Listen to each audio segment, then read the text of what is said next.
Eh bien salut tout le monde, c'est Pantiminax et je vous retrouve pour une nouvelle vidéo où nous allons voir 5 nouveautés sur le langage C Sharp accompagné du .NET 6 du coup, de la version 6 du .NET. Alors, pour du coup effectuer ces tests sur les changements, je vais utiliser Visual Studio 2022 qui est pour le moment en version preview et qui devrait sortir sous peu, peut-être même qu'il devrait sortir après que ma vidéo soit sortie ou en même temps, le 9 novembre. Donc on va commencer par créer une application console et la comparer avec une application console avec .NET 5 et C Sharp 9. On crée un projet avec Visual Studio 2022. Alors, application console, tac. On va l'appeler nouvelle application console. Suivant. On est bien du coup avec le .NET 6. Et donc là, on va voir un gros changement en fait. Voilà du coup mon application qui est créée. Alors, je vais supprimer le commentaire. Hop. Donc là, si je la lance, eh bien, on a bien Hello World qui s'affiche sur ma fenêtre. Et si on regarde, alors je compare avec l'ancienne application, on avait 13 lignes. Désormais, on n'a plus qu'une ligne de code et ça nous produit le même résultat. Alors du coup, voilà, c'est des choses qui vont se faire à la compilation en arrière-plan. Ça va... Ici, en fait, on a exactement la même chose. Mais ce n'est pas écrit, ce n'est pas affiché aux développeurs. Sinon, c'est la même chose. Donc avec cette nouvelle structure, on a quelque chose de plus lisible, et on a d'autres nouveautés, donc que l'on verra plus en détail juste après. Alors ça fonctionne de la même manière, on peut récupérer les arguments, alors if, args, voilà, pour aller supérieur à 0. Alors on a aussi l'autocomplétion assistée par intelligence artificielle, donc comme vous avez vu avec la touche tabulation, bah voilà, on a des choses qui apparaissent automatiquement sur l'éditeur de code, donc c'est vraiment sympa. Donc voilà, si j'exécute mon programme avec des arguments, ça devrait nous afficher l'argument correspondant. Donc si je récupère, hop là, test, voilà, on a bien l'affichage de mon argument qui est affiché. Hop là. Donc du coup, ce que l'on a aussi, donc si l'on regarde dans le fichier CSProj du coup de mon projet, on a donc target framework, voilà, .NET 6, implicit usings. Alors en fait, dans l'application ici, on voit qu'on n'a pas de using dans notre programme, puisqu'en fait on a des usings implicites qui sont du coup automatiquement intégrés dans notre application. Vous les voyez à l'écran, donc on a using system, system.io, system collection générique, system link, http, threading tasks. Donc c'est Microsoft qui a jugé que c'était les usings les plus plébiscités et les plus utilisés dans la création d'une application console, et donc ils sont automatiquement incorporés dans le programme. Alors, c'est-à-dire que si j'utilise ici file, on peut directement l'utiliser, hein, créer un fichier texte, sans avoir à utiliser une ligne using. Et donc ça nous créera directement le fichier. Une grande nouveauté qui arrive aussi avec du coup cette version de C Sharp 10, c'est la directive using global. Alors, je vais créer une nouvelle application, une nouvelle classe. Cette classe-là, alors je vais l'appeler usings. Ok. Alors là, on nous sort une classe comme ceci, on va la supprimer tout son contenu, et on va tout simplement utiliser le mot-clé global, suivi de using, et par exemple, si je veux utiliser du JSON dans mon application, je vais du coup utiliser system.text.json, qui n'est pas un using implicite. Ensuite, dans mon fichier programme.cs, je vais utiliser alors serializer, JSON serializer.serialize, voilà, quelque chose. On a bien accès, ici on n'a pas d'erreur de compilation. Et si je commente cette directive, vous voyez, le nom JSON serializer n'existe pas. Donc, cette instruction globale va permettre d'utiliser ce using au sein de tous les fichiers sources de mon projet. C'est-à-dire que là, si je crée, par exemple, un dossier que l'on va appeler helpers, dans celui-ci, je crée du coup une classe que je vais appeler file helper. Hop. Si je crée une fonction publique statique void create file, tac, serializer, JSON serializer.serialize, et on a bien accès, vous voyez, à mon système.text.json juste ici.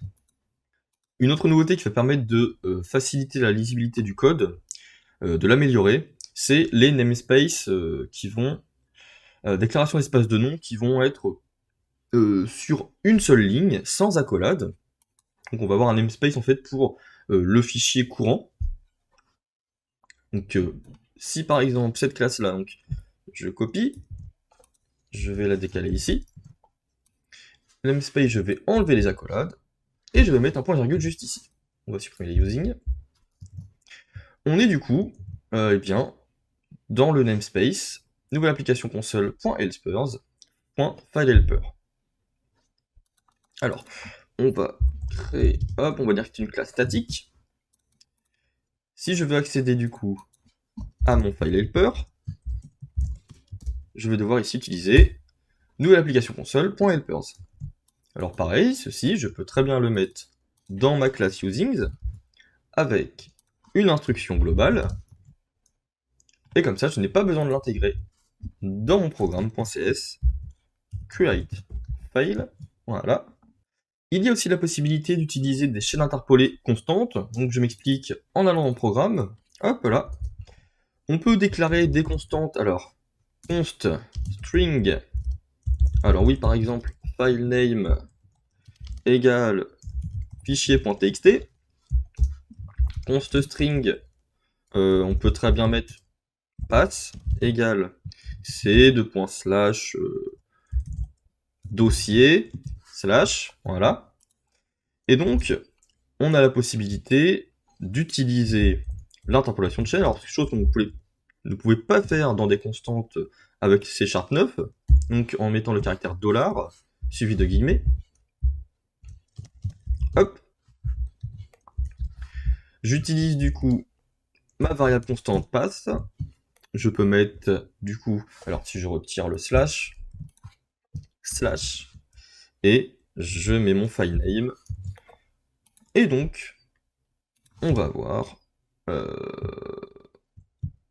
path égale mes deux variables qui sont concaténées au sein d'une interpolation de chaîne, et ça fonctionne parfaitement. Alors, autre nouveauté, on a la possibilité d'assigner, de déclarer directement dans une même déconstruction.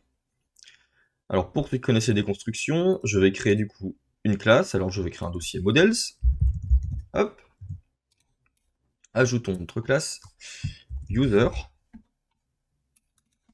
public class, on va utiliser pareil, un namespace sur une seule ligne, on n'a pas besoin d'essayer using. Hop, on va créer, bon voilà, deux propriétés, id et name, public, déconstruct, hop.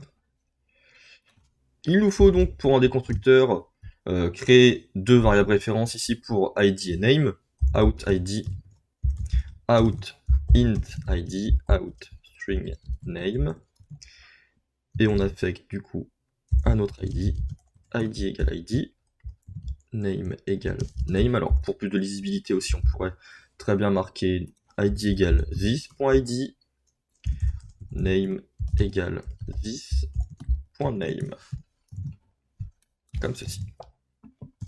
Voilà.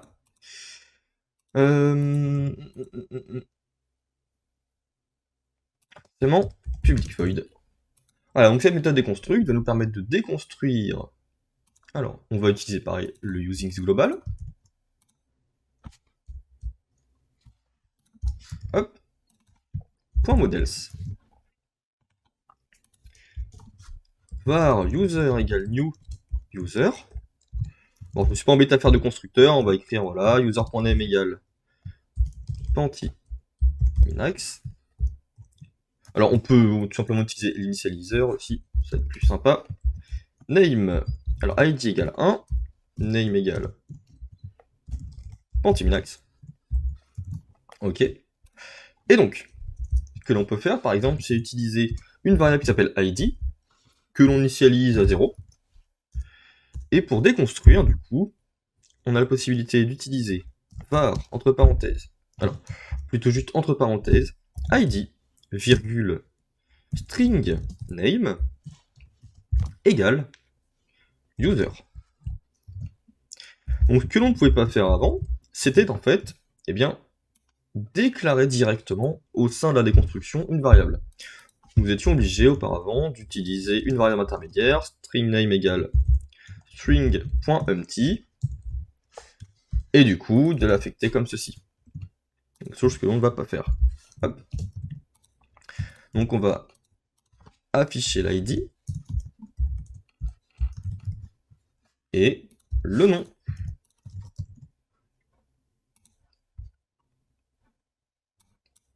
Pentiminax. Et donc c'est tout pour les 5 nouveautés, on va dire, les plus pertinentes du langage 10, de la version 10 du langage C#. Alors après, on a d'autres nouveautés, comme par exemple la possibilité de créer des structures d'enregistrement, donc avec le mot-clé record, comme on l'avait vu dans la version 9 de C#. On a des améliorations au niveau du type structure, justement.